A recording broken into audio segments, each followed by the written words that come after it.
Video 2.6 Introduction to the Well-Tempered Clavier and Prelude and Fugue in B-flat major.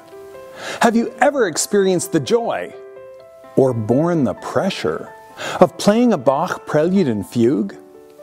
If so, then you have some understanding of the complex contrapuntal writing for which Bach is famous. Now imagine what it would take to learn and memorize all 48 preludes and fugues that comprise the Well-Tempered Clavier. That is exactly what Canadian pianist Angela Hewitt did recently, presenting both volumes in concert to audiences around the world. A dazzling feat.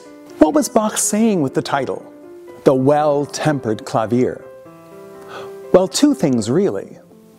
The term clavier is the German word for keyboard instruments, such as the harpsichord and clavichord.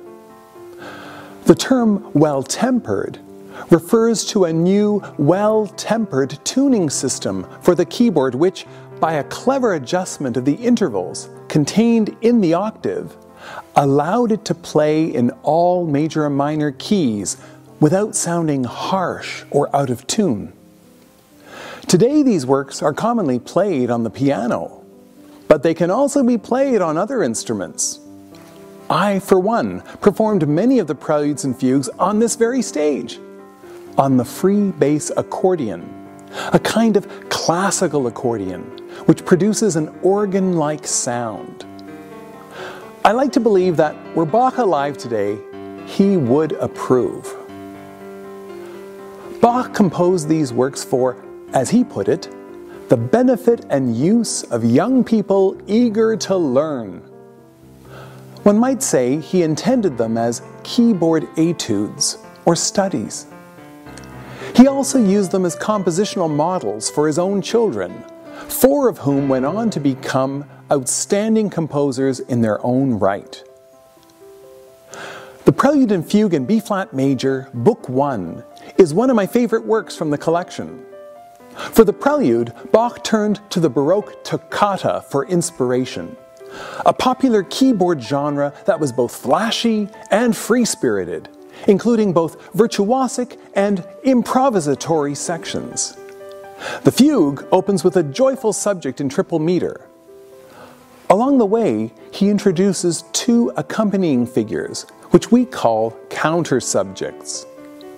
Listen to how cleverly Bach manipulates these materials. Imagine, if you will, that Bach is playing with 3 Lego blocks, say red, blue, and yellow. He snaps the blocks into ever-changing configurations. The red block, or subject, is sometimes on top. At other times, it is sandwiched in the middle or heard in the bottom voice. This produces a brilliant contrapuntal kaleidoscope. When I started learning these pieces, I found them very difficult and challenging. But when I mastered them, I felt pretty good. So it begs the question, how does anyone learning this music move from feeling ill-tempered at the start to well-tempered?